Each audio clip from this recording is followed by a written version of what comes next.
كنت اتكلمت في الفيديو اللي فات عن اول 5 مسلسلات هينزلوا معانا في رمضان 2024، والنهارده جاي اقول لك على 5 مسلسلات تانيين برضه هينزلوا معانا في رمضان 2024. وانا كل فيديو هنزل 5 مسلسلات ان شاء الله. لو لسه ما اتفرجش على الفيديو الاول هتلاقي اللينك في البايو بتاع اليوتيوب، اتفرج عليه، او ممكن تلاقي المقاطع على التيك توك والانستجرام. 5 مقاطع. المسلسل السادس معانا هو مسلسل حق عرب بتاع احمد العوضي ووفاء عامر ووليد فواز. تعالى نمسكهم ممثل. اخر حاجه شفناها لاحمد العوضي كان مع ياسمين عبد العزيز السنه اللي فاتت في ضرب نار، والسنه اللي قبلها طبعا ملوش كبير. ابيض على الابيض يا معلم. ولكن انا بالنسبه لي كسعد ان احمد العوضي من ساعه شخصيه بروسلي ومن بعد ده كله انا مش مقتنع الصراحه بادواره. يعني بالنسبه لي عاديه، يعني هو ولا جامد ولا وحش، بس هي عاديه.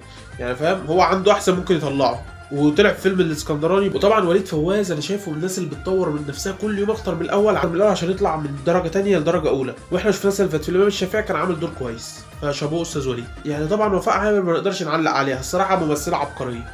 المسلسل السابع معانا هو مسلسل كامل العدد بتاع شريف سلامه ودينا الشربيني واستاذ مصطفى درويش الله يرحمه.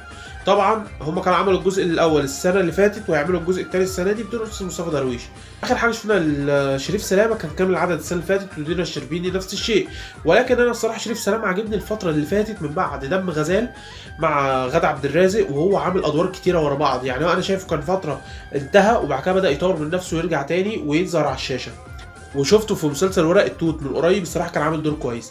ودينا الشربيني طبعا برضه شفناها في كامل العدد، فبالنسبه لي مش هعلق عليها لانها دينا الشربيني هي بنفس الهدوم وبنفس طريقتها ما بتتغيرش، مفيش تطور بربع جنيه عندها الصراحه. المسلسل الثامن معانا لاحمد داش وعصام عمر. الصراحه احنا شفنا السنه اللي فاتت احمد داش عامل جعفر عمده ومسلسل الصندوق لوحده، كان الصراحه في المسلسلين كويس. يعني احمد داش الصراحه ممثل بيطور من نفسه وممثل كويس.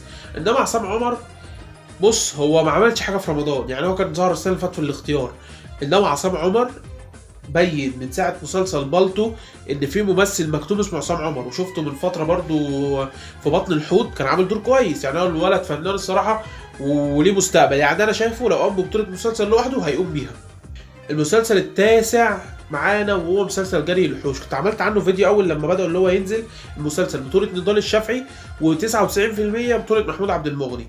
وطبعا بالنسبة لي نضال الشافعي هو احسن دور ليه هو عبد الجليل في ناجي عطا الله الصراحة. يعني هو ما عملش دور بعده اجمد منه الصراحة. شفناه السنة اللي فاتت في مسلسل ملف سري كان عامل دور حلو الصراحة. وطبعا محمود عبد المغني خلينا نقول المسلسل احسن مسلسل محمود عبد المغني هو ظل الرئيس مع ياسر جلال، ولكن شفناه في رمضان اللي قبل اللي فات على ما اظن في مسلسل عائدون مع امير كرارة وامينه خليل، كان لذيذ. يعني برضو خلينا متفقين في ممثلين هم مش وحشين ومش حلوين بس لذاذ. يعني انا محمود عبد المغني لو قام بمسلسل لوحده انا ادخل اتفرج عليه وابقى مبسوط. يعني هو ممثل الصراحه كاريزما.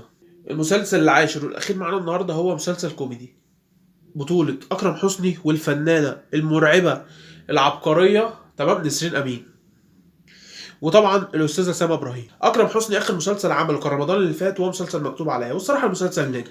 بس مش عشان اكرم حسني بس، يعني كان في مساعدين كتير ليه زي اسماعيل فرغالي كان سبب في نجاح المسلسل خلى الناس تتفرج عليه، وطبعا هنادي مهنا وطبعا ايتن عامر وده كله. فايه المسلسل السنه اللي فاتت ما كانش معتمد على اكرم حسني كبطل، ولكن كان معتمد على مجموعه ابطال. انما الفنانه نسرين امين اخر مسلسل عملته في رمضان كان زلزال، وكان طالعه بحلقتين الزلزال وقع على دماغها وروحت الفنانه تعبت. وطبعا الصراحه الاستاذه سما ابراهيم يعني هي من ساعه موضوع عائلي والست دي شرخه، بس انا معاها من ايام ملوك الجدعنه الصراحه. وهي ست الصراحه يعني ممثله فاهم، يعني ما نلاقيش زيها كتير اليومين دول. وده كان نهايه الفيديو. لو عجبتك السلسله دي ما تنساش تحط لايك وتتابعني، ولو ما عجبتكش حط لايك وتابعني برضه عشان هتتبسط الفتره الجايه. لو عندك تعليق اكتبه لي الصراحه، لان انا راجل بحب التعليقات. يعني علق وانا مش هزعل. كان معكم سعد من الشريط بتاع السيما.